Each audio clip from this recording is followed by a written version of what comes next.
بسم اللہ الرحمن الرحیم۔ شروع کرتا ہوں اس پاک پروردگار کے نام سے جس کے قبضے میں میری جان ہے۔ ناظرین گرامی، السلام علیکم ورحمۃ اللہ وبرکاتہ۔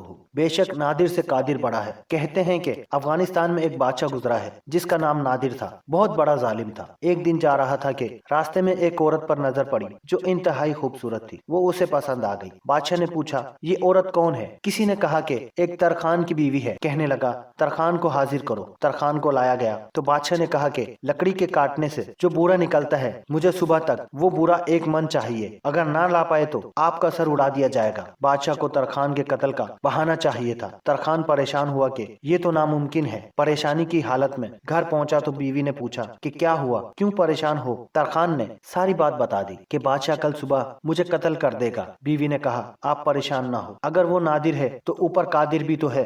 ساری رات پریشانی اور خوف میں گزری۔ صبح ہوئی تو بادشاہ کی سپاہی آ گئے۔ وہ پریشانی کے عالم میں نکلا اور سپاہیوں سے کہنے لگا کہ بادشاہ مجھے معاف کرے گا کہ قتل کرے گا؟ تو سپاہی نے کہا، اللہ کے بندے، ہمارے ساتھ جلدی جلدی چلو، رات کو بادشاہ کی موت ہوئی ہے، آپ ترخان ہو، جا کے اس کے لیے تابوت تیار کرو۔ بادشاہ آج تخت پر، صبح تختے پر لیٹا تھا۔ بادشاہ کی تدبیر ترخان کو قتل کر کے اس کی بیوی حاصل کرنے کی تھی، لیکن اللہ کی تدبیر کچھ اور تھی۔ بے شک وہ سب دیکھتا ہے۔ ناظرین گرامی، آج کی ویڈیو بس یہیں تک۔ امید ہے یہ ویڈیو بھی آپ کو بہت پسند آئی ہوگی۔ ویڈیو کو لائک اور شیئر ضرور کیجیے گا۔ اسی کے ساتھ آپ کا دوست رانا خالد آپ سے اجازت چاہتا ہے، پھر ملیں گے کسی نئی کہانی کے ساتھ۔ تب تک کے لیے اللہ ہم سب کا حامی و ناصر۔ اللہ حافظ۔ السلام علیکم ورحمۃ اللہ وبرکاتہ۔